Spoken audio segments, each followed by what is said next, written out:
Hello bunny fans, welcome to another episode of the Bunny Coach Podcast. This week's podcast features an interview that I did with Animal Posse last week.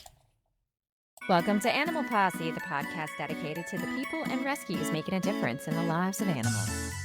Today, I am joined by a very special guest, Fiona Murphy, a rabbit bonding specialist who helps turn fluffy roommates into best friends. We're diving into the art and occasional chaos of bunny bonding. So whether you're a rabbit parent or you just love a good animal story, you're in the right place. So let's get into it. Hi, Fiona. Thank you for coming on the show.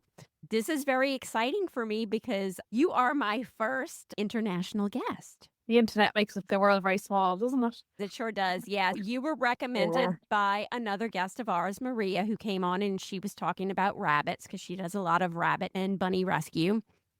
Okay. Yeah. So she did recommend you. And I see lovely. that you are a rabbit bonding specialist. So I am interested in hearing all about that.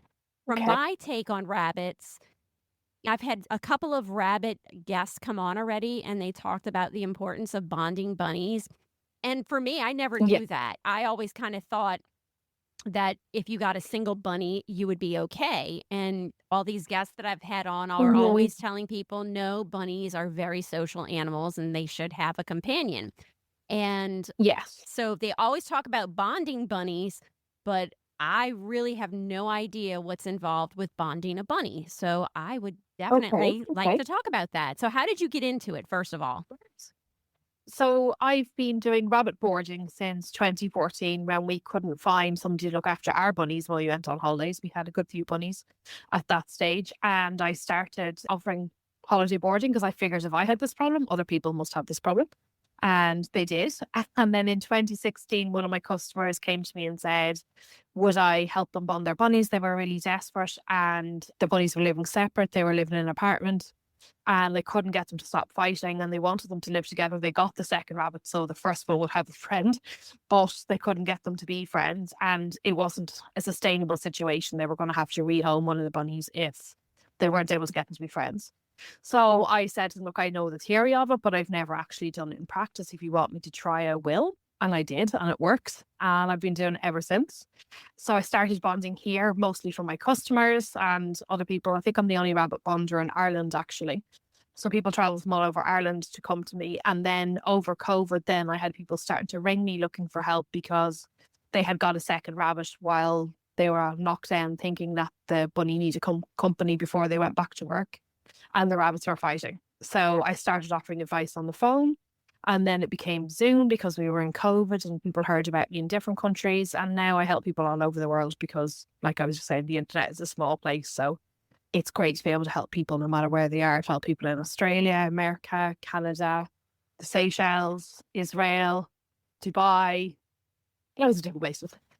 Wow, that's amazing. How many bunnies or clients have you helped? So I have funded over 290 sets myself. And I've lost count of people I've helped, but I'm thinking it's around 250 probably. So over 500 altogether between the ones I've done in person and the ones that I've done helping people online. So I really love it because ironically, yes, they should be kept in pairs, but they quite often go into fight mode when they meet each other. They're super territorial and it's a shock to people's system because the rabbits look so cute and fluffy. And next thing they're tearing fluff out of each other and they're injuring each other. And if you're not very careful, they can really do really bad damage to each other. Sometimes they're fighting out of fear. Sometimes they're aggressive because they've come from a rescue situation and they don't trust anybody or anything. Sometimes they're just trying to figure out who is the boss because their hierarchy is so important to them. You need one to be dominant and one to be submissive in a pair in order for it to work. Or two rabbits that really don't care that much and they're happy enough just muddling along, sharing and being happy. But if you have two that go in as being dominant or think that they're going to be dominant at the start, that's when the fights can happen and people end up with injuries. And I've done a lot of rebonding where rabbits have been together as babies and then the hormones kick in and then they fall out. So people get two babies thinking, that's great, I'll have two babies forever and they can stay together forever. And then they're really surprised then when the rabbits fall out because people don't tell them that. They just sell two babies together. And the females nearly always fall out, but the boys 99.99%. And it comes out of nowhere sometimes, and they're cuddling and snuggling one day, and then the next they're tearing lumps out of each other. So a lot of what I do is rebonding in that situation, or people who've tried to bond and the rabbits have injured each other and they've got this grudge they need to get over as well, because they're like elephants. They don't forget very easily. When you're talking about bonding them, is there ever a situation where they will not rebond or where you cannot bond a pair of bunnies? It's very unlikely. I think there's a lot of narrative online that this is the way to bond rabbits, and if this doesn't work, then your rabbits aren't bondable. Whereas I'm very much about a holistic approach, I suppose you could say, a tailor-made situation for every pair of rabbits, because the rabbits are very sensitive and they have big personalities and they're quite complex, and people who don't have rabbits don't tend to understand that. And they have big emotions sometimes. And they can come into a situation from a rescue, for example, and they could have been abused or neglected or straying and just dumped. And they bring all that into the bonding pen with them as well. So it's really a case of tailor making your plan to the rabbits that you have in front of them. And then most of the time it is absolutely possible to bond. I don't believe that most rabbits can't be bonded. I do believe they can be bonded. The few that I haven't had success with have been through really traumatic things. They've been through a horrific time before they were adopted. There was one where it was rescued from the mouth of a coyote. There was another one that had been living in like this outdoor area with lots of different bunnies that were just constantly fighting. And sometimes they're just too traumatized to ever really trust other bunnies. But even with that, I still think probably eventually if they found the right rabbit, they could become friends. But you have to draw the line at some point and not put them through it. If it's too stressful for them and it's not working, it's not fair to put them through the stress. But generally speaking, you can do it in as stress-free way as possible, and it works as long as you find the right method and you just keep trying different things till you find the right thing that works. And you're 100% self-taught. Yes, exactly. Yes. Yeah. So just... How did you go about finding the information that worked for you? I just did an awful lot of Googling, really, and reading up as much as I possibly could. There is some really good information on the internet, but the problem is that a lot of it is conflicting now. And there's very few people doing what I do that have the experience that I have. And so people look at it and go, okay, this is conflicting. I just don't know who to listen to. And of course, then every rabbit is different and every bond is different. So that can be very confusing as well, because you can go onto a Facebook group and ask for advice, or Google, and somebody can say, oh yes, this is how you bond your rabbits. But the reality of it is that a lot of people have never bonded or have only bonded one or two bonds, and that's great. But it can come across as they've bonded a lot of rabbits, and then people think that it should work, and then they get very discouraged. So I did an awful lot of research, and I still do a lot of research. And I find good resources and listen to good resources and other people who have experience, like people in rescues. And I think we're always honing our craft, so to speak, because sometimes you come up with a situation that you've never come up against before, or a personality trait or an experience that a rabbit has had. I've bonded rabbits that are blind, rabbits that are deaf, rabbits that have 3 legs, rabbits that have ripped each other's ears out, one that was left with a limp after a fight so badly and still managed to bond them. So it's really just a case of finding what works for them. But it's a challenge if you find a situation like that. And then you learn something from it, because the rabbits teach you something. It's amazing. Yeah, that's incredible. And just for people that are getting into rabbits and they might see a cute bunny in the pet store or something like that. And of course, there's always the problem with Easter with everybody wanting a bunny. And That's right. I don't think people that are new to rabbits really realize that they fight. Because like you said, they are such like a cute, docile looking little creature, and they can do some serious damage to each other. And I would imagine it's from their teeth and probably their back feet. Yes, their teeth and their nails, absolutely, yes. And they behave very differently with other rabbits than they do with us as well. And you can have a really sweet rabbit who's just loves their humans and is really gentle and affectionate with their humans, but you put them in a pen with another rabbit and all hell breaks loose. So yeah, it's an awful shock to people. And I wish there was more streamlined information out there so that people would realize what's normal and what's not normal, because a lot of people come to me when the rabbits have fought straight away and then they think that's it, they're not bondable. And I'm like, I don't believe that. I think we just need to find the right thing and let's keep trying, and we usually get there in the end. So the narrative definitely needs to change out there, and I'm working on it. You said you take a holistic approach. What do you mean by that?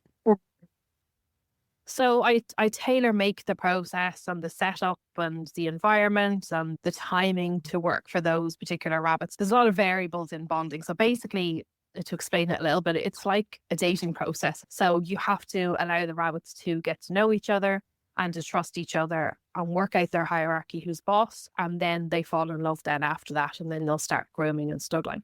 But there's a lot of things to go through before you actually get to that stage. Sometimes when you put them together, they fight straight away. Sometimes one rabbit is trying to mount the other rabbit and the other rabbit doesn't want it, and so they nip and they bite, but that's one of the ways they work out their hierarchy. But the problem is that if you step in too early because you don't want them to hurt each other, which a lot of people do, completely understandably, because they have fur babies, they don't want them to get hurt. But then they can't work out their hierarchy because you're stopping them interacting and figuring that out. And if you step in too late, then you risk an injury. So there's a very fine line as to exactly when to step in, and you have to learn to read their body language and their behaviors. And it's something that, just having done as many bonds as I have now, that I'm able to pick up fairly quickly. And then I can see whether something is working for the rabbits or not. So for example, you're supposed to start in a small space and then gradually expand it. But that doesn't always work for all rabbits. Sometimes they need a bigger space to get away from each other a little bit. Some people would say you should put things into the pen, like somewhere, a hut for them to hide in, but that doesn't always work because sometimes they need to be able to get away from each other. Sometimes that hinges the process because they just sit in the hut and are territorial over the hut. There can be different things that you can put in the pen. So people say just put hay in the pen, and anything else they can be territorial over. But then you can also put in pellets and treats and forage to distract them as well. Sometimes the timing makes a difference, what time you're bonding at, because they're more active at dawn and dusk. So sometimes it can make the world of difference if you bond in the middle of the afternoon, for example, when they tend to be a bit more sleepy and have their nap time. So there's a lot of different things that can be done to change things up. And sometimes, although you should allow something like mounting, for example, because that's a territorial behavior, if the other rabbit is really having a problem with that, then that's something you don't allow for that particular bond, and they have to figure out a different way to work out their hierarchy. So it needs to be tweaked constantly, really, in order to make it work most of the time. Sometimes they fall in love straight away, but it's rare. What is the average time that it takes for them to get along? So it depends very much on the time people are able to put into it. When I'm bonding, the rabbits come to me for bonding, I would do about 40 to 50 hours of intensive sessions across the week, and then they go home, and the bunny parents then would spend the next week or two tweaking things, extending the space, maybe giving them free roam if they're used to having free roam space, maybe moving them outside gradually if they live in an outdoor area. And I walk them through all that as well. Obviously, that's all part of me doing it for them. So that will take maybe a week to 2 weeks after they get them home. So I guess it can be how long is a piece of string. Some of them bond a lot quicker than others. Like I said, they can bond quite quickly, and then sometimes they can take longer. And then there's different timings that you can do. So some people like to go 24/7, which means they straight away go in and put the bunnies together, and the bunnies are not separated at all until they're bonded. And in a good bond, that could take maybe a week to 2 weeks. But other people like to do it slowly around their work. So they might do an hour or two in the evenings and then longer days of the weekend, for example. That way might take a bit slower, might take 6 or 8 weeks. If it's going on much longer than that and you are putting in the hours, then there's something that needs to be adjusted with the process, because it really shouldn't take that long. I know with cats, rescue cats. So whenever somebody adopts a cat or a kitten and they have another cat at home, we always have to tell people that, okay, you got to put one in a small room, and then you gradually let them sniff each other through the door. You crack the door, let them eat each other. Then you put one in a carrier. You bring it in the room where the resident cat lives so they can sniff each other through the carrier. And for the most part, if people do that and they take their time, the resident cat will accept the new cat. Okay. How is this situation with the rabbits? Do you just put the two rabbits together automatically, or do you have to have something separating them so they can kind of sniff and see each other first? Yeah, so that's called pre-bonding, and some people think it doesn't make any difference. Again, it's another variable out there. Some people say you should keep them in separate rooms. They shouldn't see each other at all, especially if they've had a fight in the past or they're new to each other. Then you should just start putting them in the pen together, and that's the first time they meet. But I actually go the other way. I think that they should be housed side by side. So I recommend that people put them in 2 pens side by side like that. Or if one of the rabbits free roams, then they put the second rabbit into a pen in the space that the other rabbit lives in, a bit like your cat situation. And they can then get to know each other a little bit. They can get to sniff each other. They can see each other, get used to each other's movements. We do recommend that they have a space between the bars if you're going to put 2 pens together, or you double bar it, because they can actually fight through the bars. And I have seen pictures online of rabbits that have ripped each other's noses fairly badly. It's a case of allowing them to do it in a safe situation. But I find that rabbits who come into me for bonding, when that has happened, tend to behave as though they know each other a little bit, and bonding is a little bit easier. So I do think that really helps. So I usually recommend people keep them separate for a week or something when they bring the new bunny home, quarantine them just to make sure they're not carrying anything to your new bunny, let them settle in before you expose them to the other rabbit, and then maybe spend a couple of weeks with them side by side before they start bonding. Because it's a bit of a shock to their system sometimes when they're coming from a rescue situation or they're coming from a different home. So it's good to let them settle in first. What about the case when you get 2 dominant ones? How do you approach that differently from getting one submissive and one dominant one? Usually when you have what appear to be 2 dominant rabbits, it's quite often not actually 2 dominant rabbits. So it's quite rare to actually get 2 dominant rabbits where one of them won't back down. So usually when you go through the process over time and tweaking things and changing the setup and the timing and the environment and all that kind of stuff, usually what you find is that one of the rabbits eventually backs down and decides that they don't actually care that much about being dominant, and actually they quite like a friend. So that matters more to them than being dominant. But it can also look as though they're too dominant, and what's happening is the dominant rabbit is attacking and the submissive rabbit is attacking back just as a reaction, or one or both rabbits can be attacking each other out of fear as well. So that's where I'm saying that people think sometimes that if they put them together and they fight straight away, that they're not bondable. And actually what's happening there is they're just having a communication problem and a hierarchy issue. And if we help them through it by knowing when to step in and also being gentle with them and tweaking the process and maybe doing shorter sessions, for example, or longer sessions, sometimes immersing them more in it and doing longer sessions can help. Sometimes they need short bite-sized sessions to adjust to each other. So it's all about just being very sensitive to the rabbits' emotions and personalities. I know, like I said, with the cats, I try to help people when they're adopting a cat and bringing it into another household to get things to work out. And for the most part, like I said, if they follow the advice that I'm giving or other rescues give, it's very successful. Now, Great. I hear people say often, though, that, okay, my cat hates other cats. My cat cannot ever accept another cat. And I find there's situations, but it's a rare situation where you're going to have it that won't accept another cat. It just takes time for you to work with.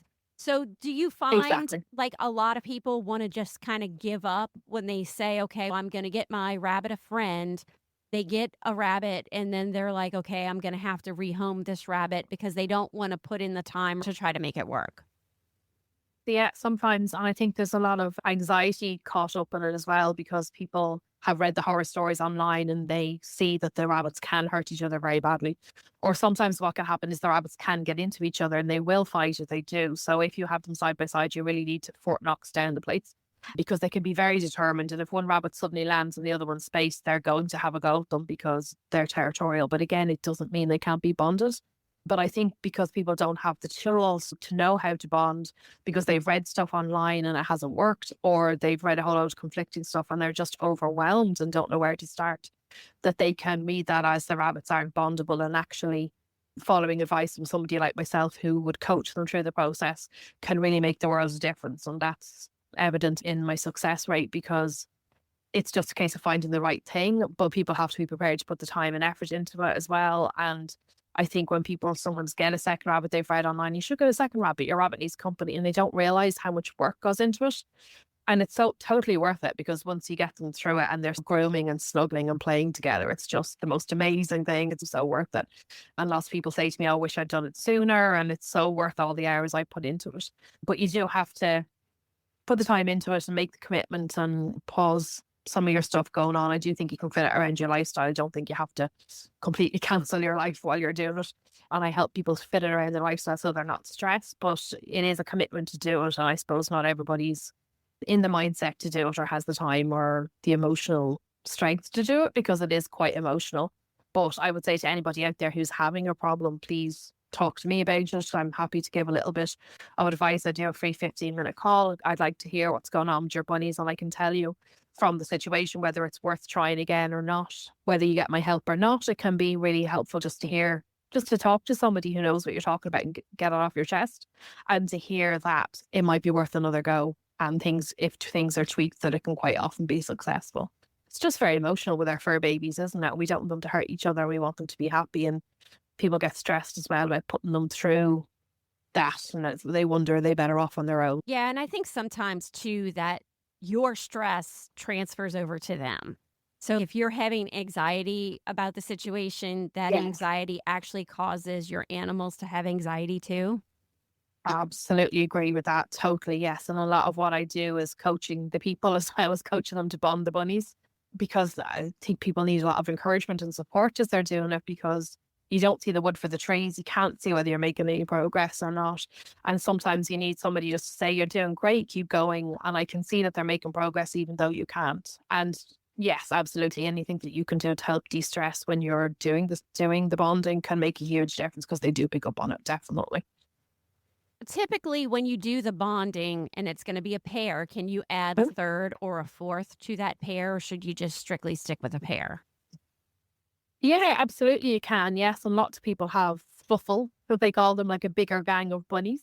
So you can absolutely add a third or a fourth, or bond two pairs together, or bond a couple of groups of smaller groups together. It's more work. It takes longer because there's a lot of different personalities and a lot of different dynamics going on. So a trio, for example, will take longer than a pair because there's a whole load of different individual relationships going on, as well as working out who's top dog and who's second and who's third.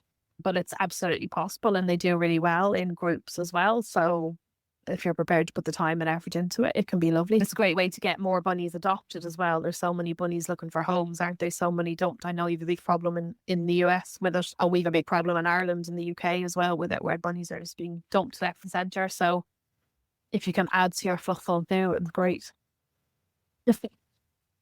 How do your online coaching sessions work? Do you have to do it like Zoom where you would actually see the pair, or do you just go based off of the cues of what the pet parents are telling you? So I like to see videos if at all possible. So I always recommend people to video their sessions, or try and catch videos of the behaviors that they're seeing. So if they can have a second person doing a little bit of videoing, or set up a pet camera or their mobile phone to record, that can be really helpful, because sometimes people are misreading the behavior, and actually what's going on is not what they think is going on. So for example, the other day I had a lady come to me and she said that one of her rabbits was food aggressive. And when I looked at the videos, I could actually see that the rabbit was trying to control the other rabbit's movements, and it was territorial over the owner, not the food. So that flipped on its head completely how we were approaching the bond and what we needed to do, and changed the setup and everything.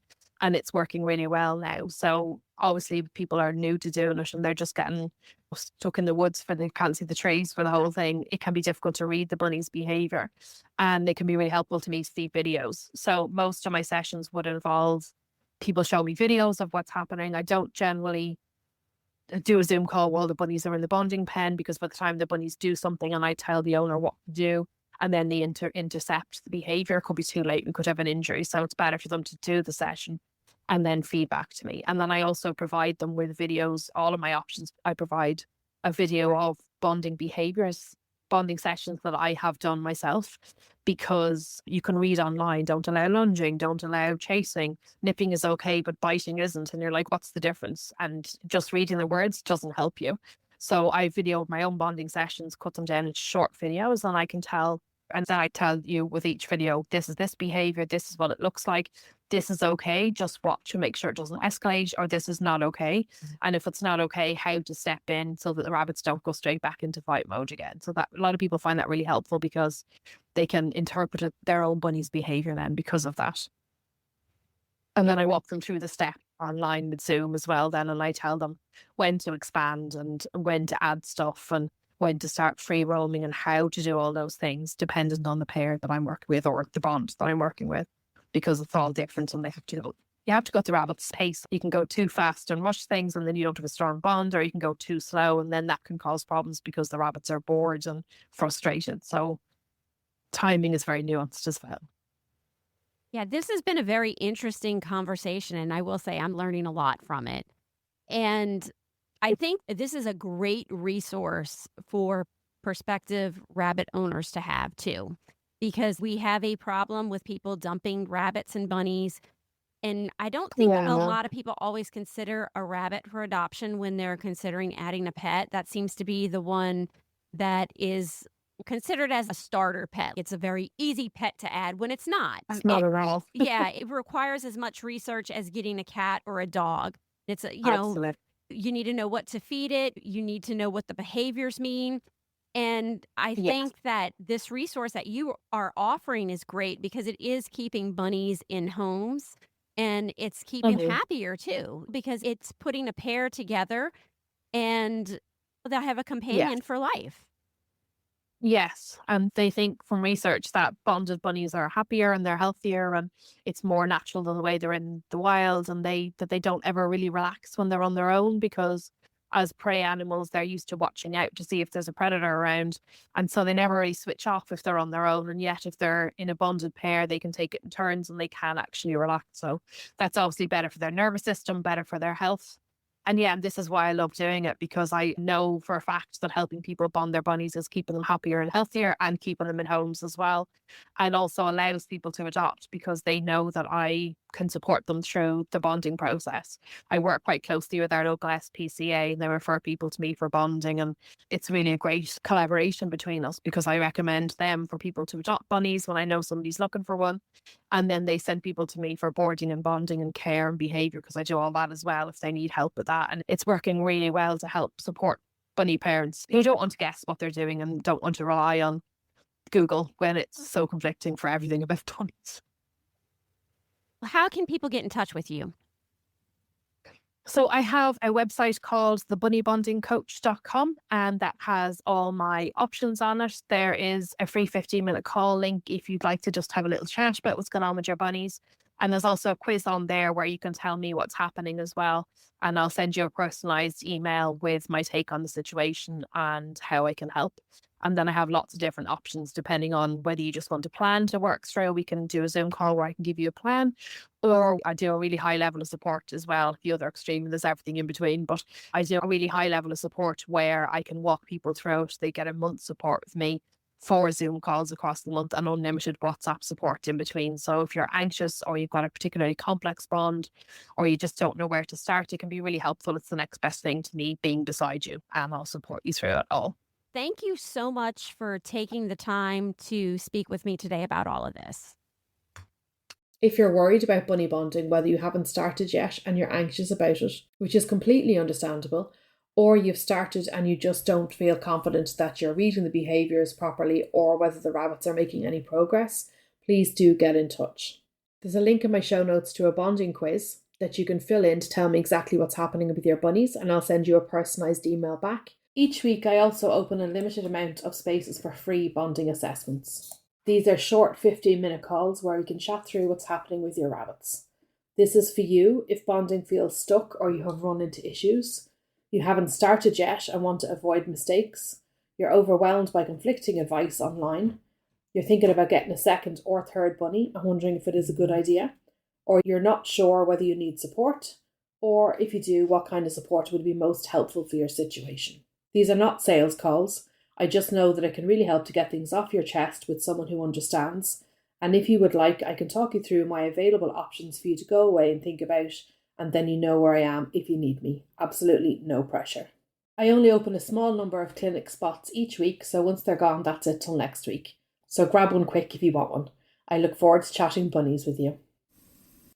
I hope you found that helpful. Thanks for listening to the Bunny Coach podcast. I look forward to chatting to you next time.